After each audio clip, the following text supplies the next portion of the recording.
Bonjour chers âmes. Bon, alors si j'avais un titre à donner aujourd'hui à ma vidéo, ce serait l'épuisement des cœurs et des corps chez les flammes jumelles. Alors bon, il n'y a pas que les flammes jumelles, hein, il y a aussi des gens, toutes ces personnes qui sont sur des chemins d'éveil, sur des chemins d'évolution personnelle et de conscience, d'ultra-conscience. Euh, on est amené à vivre des expériences. Mais là, bon, j'avais envie de parler et de vous partager une réflexion que j'ai depuis quelques temps, parce que je trouve que depuis quelques mois, il y a une grosse fatigue, une fatigue générale des corps, des émotions bien évidemment, mais des corps physiques. Je vis moi-même actuellement une période assez compliquée sur le plan de la santé. Je vous rassure, bon, rien de grave, hein, j'ai pas encore terminé mes examens, mais sur le plan du symptôme, pas mal de choses compliquées à vivre. Et je ne suis pas la seule, puisque je reçois des mails depuis quelque temps de personnes qui galèrent, hein, sur le plan du corps. Donc j'avais envie de parler de ça aujourd'hui. J'avais envie de vous partager cette réflexion. Donc ceci est une lecture personnelle, un ressenti, une observation. C'est pas bien évidemment la vérité absolue, mais une tentative pour moi de vous mettre des mots sur une expérience que je vis, mais aussi que je vois autour de moi, mais aussi des gens qui viennent à moi dans mes consultations. Donc, nous vivons une période intense physiquement, émotionnellement. Bon, sur le parcours flamme jumelle, j'ai envie de dire que c'est souvent, hein, mais physiquement, je trouve particulièrement, actuellement, beaucoup de personnes qui traversent ça. Donc, beaucoup de corps très fatigués, des sensations de vertige, des maux de tête, des hypotensions, des baisses d'énergie importantes, des pleurs inexpliquées. Ça, c'est récurrent sur le parcours, je répète, mais les émotions à fleur de peau, tout ça. Mais les fatigues soudaines comme ça et inhabituelles, c'est vrai qu'il y a quand même quelque chose d'assez questionnant. Alors, je dirais que moi, ce qui m'est venu en tête, c'est le contexte collectif qui est assez lourd et perturbant. On ne peut pas dissocier ce vécu du contexte global, puisqu'on est quand même intimement lié à l'universalité de la vie et au collectif dans ces parcours. On est actuellement dans des conditions climatiques assez extrêmes, hein, on peut le voir, l'hiver, des tempêtes qui n'en finissent plus, l'été, une grosse vague de chaleur, même si moi je me souviens très bien que quand j'étais petite, on faisait des bains de minuit, hein, donc il faisait chaud, hein, puisqu'on faisait des bains de minuit, mais bon, il y a quand même une réalité aujourd'hui, c'est que les températures augmentent de plus en plus. Bon, nous avons une surcharge d'informations, des tensions sociales et collectives, des images et des récits qui passent en boucle sur les réseaux, assez violents, donc une forme de fatigue générale dans le monde. Tout ça va impacter le système nerveux sur notre corps, le moral et donc le corps physique. Mais il y a aussi le parcours qui nous amène à ça. Donc la sensibilité est mise en exergue, hein, voilà, hein, et le parcours de flamme jumelle, c'est une expérience intérieure intense. Donc dans la vision des flammes jumelles, il est souvent dit que ce parcours est comme un chemin de transformation intérieure profonde, on le sait.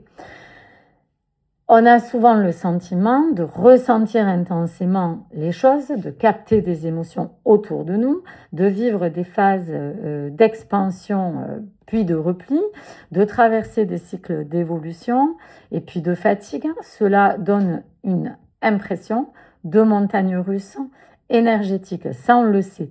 Mais quelque chose que je remarque, c'est que il y a une période où on le sait, il y a des montées vibratoires de la planète, etc. Donc on suit le mouvement. Et les énergéticiens sont tous d'accord à ce niveau-là. Les astrologues aussi, parce qu'il y a des phases en ce moment de transformation. Ça bouge beaucoup au niveau des planètes, au niveau planétaire, au niveau aussi de la Terre. Et nous, on est dessus. On est entre la Terre et les planètes.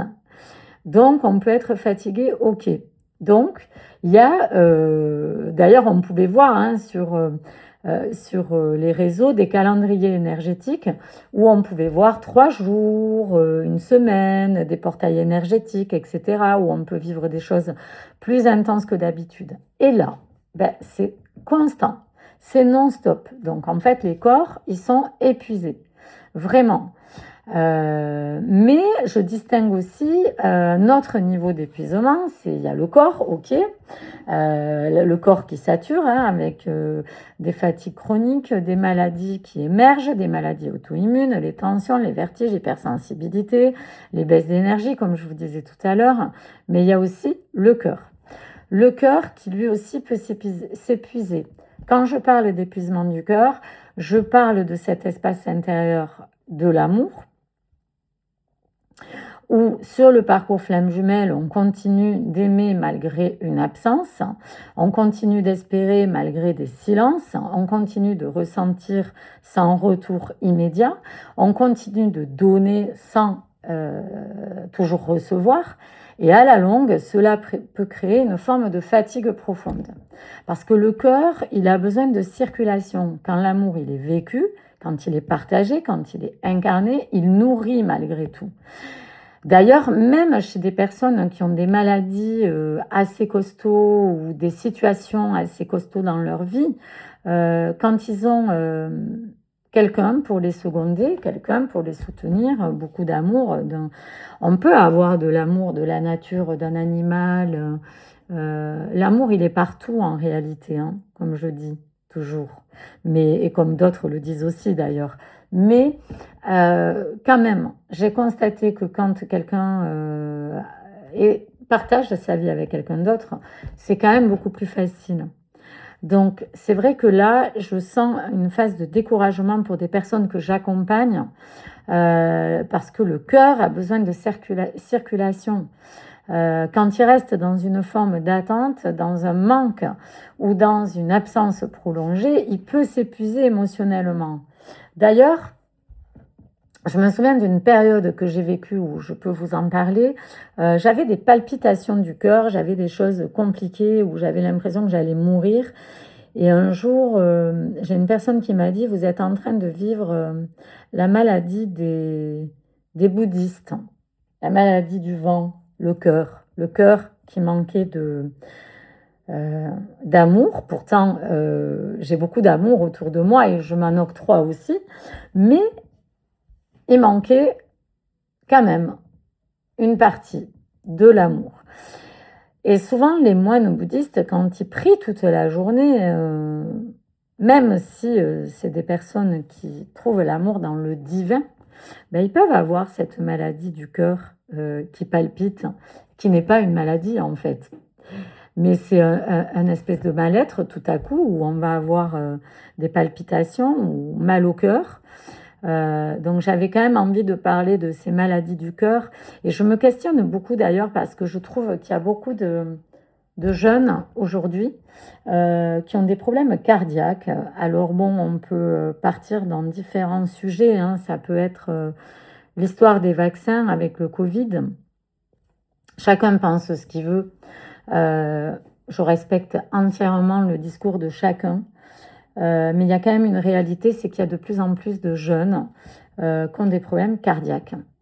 Voilà. Et moi, j'y mets du sens, j'y mets toujours un lien symbolique avec cette société qui souffre cruellement d'amour aujourd'hui, quand on voit tout ce qui se passe.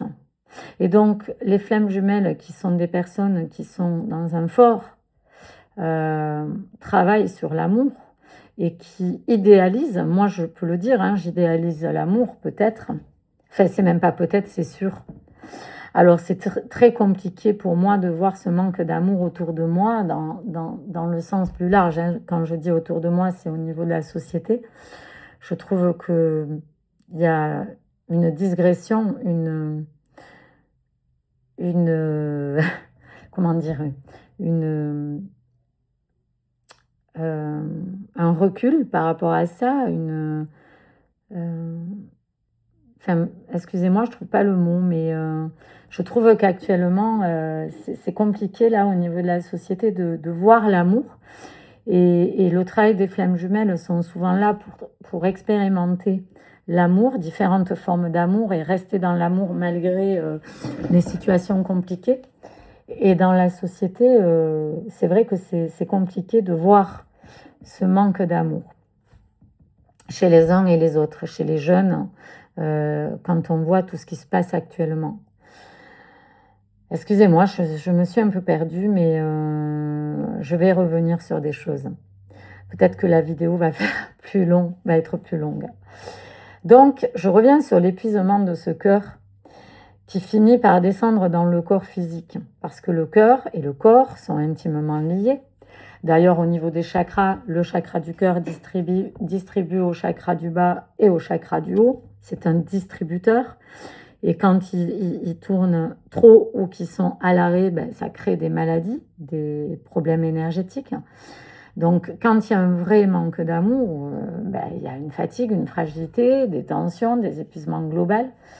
Comme si le corps disait « je porte ce que le cœur ne peut plus transformer seul ». Donc, intérieurement, dans un parcours flamme jumelle, ça peut être encore plus intense parce qu'il y a un amour qui est assez puissant, une connexion très puissante, mais aussi une absence et une distance dans la réalité. Ce décalage entre l'amour vécu intérieurement et la réalité extérieure peut créer une tension et à terme un épuisement. Le syndrome du cœur brisé, par exemple, là je repense à ce qui s'est passé pour Marjane Satrapi, qui était elle avait créé une BD, mais c'était une réalisatrice de films aussi, j'aimais beaucoup, qui avait écrit Persépolis notamment. Et en fait, elle est morte du syndrome du cœur brisé, le syndrome de Takotsubo, qui est une maladie japonaise au départ, qui a été dans tous les cas décelée par les Japonais, montre des chocs émotionnels qui peuvent provoquer des symptômes physiques très forts et qui peuvent être proches d'un problème cardiaque. On peut en mourir. D'ailleurs, elle en est morte. Elle est morte de chagrin d'amour, ce qui m'a touchée au plus haut point. Je trouve que c'est tellement horrible de manquer d'amour et tellement horrible d'être dans un monde sans amour que c'est vraiment quelque chose qui me rend profondément triste parce que je suis idéaliste de l'amour, mais parce que ce travail de flamme jumelle, il est aussi là pour ça. Et donc, ça rappelle que l'amour est une force vitale, tout ça. Quand il y a de l'amour dans une vie, il n'y a pas que le romantisme, je le dis toujours, même si ça fait du bien. Dans certains récits, dans certaines œuvres, on voit que c'est important. Mais moi, je vois toujours cette dimension collective plus large. Et vous voyez, en ce moment, quand on voit tout ce qui se passe, les abus, les jeunes, comme Louis, comme Liana, il y en a eu d'autres, mais eux sont des révélateurs de ce monde qui manque cruellement d'amour. Et là, je me questionne vraiment parce qu'on est en train de tomber dans ces mères qui souffrent d'avoir perdu leurs enfants se retrouvent à être en colère et presque à avoir envie pas de vengeance, mais de justice. Je comprends, mais le problème, c'est que je sens qu'on est en train de basculer dans chercher à faire du mal parce qu'on a eu mal. Et chez les flammes jumelles, c'est vrai qu'on travaille beaucoup ça. On a mal et donc on essaie de rester dans l'amour. Et c'est ça qui est très compliqué. Ça paraît très christique, tout ça. Mais je ne sais pas, je me pose des questions sur est-ce qu'il faut passer de nouveau sur quelque chose de tragique, de dramatique, parce qu'on est là-dedans, là, en ce moment. Et du coup, il y a beaucoup de gens qui me disent « Oui, mais là, il faudrait remettre la peine de mort » quand je discute avec les gens. Et donc, la peine de mort, elle y est déjà aux États-Unis, dans des États où ça n'a pas diminué. Donc moi, je crois qu'on met l'argent dans des choses inutile et qu'on devrait mettre l'argent dans des vrais projets où il y aurait des accompagnements. Alors c'est peut-être idéaliste encore une fois, mais il y aurait un vrai travail d'accompagnement sur des gens qui sont perdus, sur des gens qui font du mal, sur des gens qui sont violents. Et j'entends une maman qui a perdu son enfant de dire que ces personnes-là doivent souffrir à leur tour pour pouvoir comprendre ce que c'est que de souffrir. Mais je ne sais pas si c'est utile. Je cite toujours l'exemple parce que j'ai été accompagnatrice dans l'éducation nationale à un moment donné. Je faisais des interventions. J'ai été assistante éducation AED, qui est un poste pas assez valorisé, reconnu à mon sens. Mais donc je pouvais observer les dysfonctionnements. C'était il y a plus de 10 ans en arrière et du coup, aujourd'hui, c'est encore plus...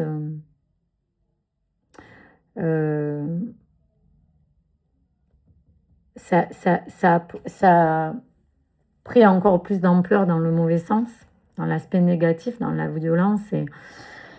Et en fait, à l'époque, je me souviens, je leur disais aux jeunes, pour arriver à les amener à faire de la méditation, ce qui n'était pas simple, je leur disais, donc de la relaxation, dans l'éducation nationale, ils n'aiment pas trop le mot méditation, mais bon, moi je l'aime ce mot. Donc, je me battais pour garder ce mot. Mais ce que je veux dire, c'est que je leur citais beaucoup Nelson Mandela. Nelson Mandela, il s'est retrouvé, je l'ai beaucoup cité parce qu'il s'est retrouvé à être, par injustice, enfermé dans une cellule. Et dans cette cellule, il était entre 4 murs et il avait été enfermé alors que c'était pas juste, puisqu'il militait pour la paix. Et quand il est sorti de là, il a vraiment proposé des vraies choses. Il y avait trois chemins, c'est ce que je leur ai expliqué. Le premier, c'était d'être en colère et de vouloir se venger et en sortant tuer tout le monde ou être violent avec les autres pour pouvoir rendre l'appareil de cette violence et de cette injustice. Soit il se faisait du mal à lui-même, parce qu'au bout d'un moment, on peut aussi en passer par là quand la vie nous est insupportable, ou réfléchir, lire, s'instruire, et réfléchir à soi et réfléchir au monde. Moi, je crois vraiment que Nelson Mandela est un exemple qu'on devrait suivre dans notre politique, dans notre monde, dans notre parcours flamme jumelle et avec les autres. Aujourd'hui, nous avons des jeunes criminels, mais ça reste des enfants, des jeunes de 17 ans, de 16 ans. Qu'est-ce qu'on fait? On les enferme? On les tue? Moi, je crois qu'il y a un vrai travail à faire en profondeur, vraiment. Sauf que ça n'a pas l'air de prendre cette direction-là et j'en suis vraiment navrée. Bon, excusez-moi, je suis vraiment partie sur d'autres choses, mais parce que pour moi, c'est intimement lié avec le parcours flamme jumelle. Le parcours flamme jumelle, il nous amène à vivre des situations insupportables à des moments, que ce soit sur la perte de gens qu'on aime, que ce soit sur des pertes d'argent, que ce soit sur des pertes de santé, que ce soit sur des pertes de lieux qu'on aime. On nous amène à traverser des situations difficiles, mais on est aussi là pour ça, pour réfléchir à tout ça. Voilà, et c'était juste le propos, c'était juste pour dire que nous avons des choix intérieurs à faire face à des épreuves, qu'il existe plusieurs possibilités, soit se fermer, soit se durcir, soit chercher à transformer ce que l'on vit intérieurement. Et là, en ce moment, il y a beaucoup de transformations par le corps, parce que dans la société, il y a toutes ces épreuves que des gens sont en train de vivre, toutes ces mamans qui ont perdu leurs enfants, moi, ça me fend le cœur.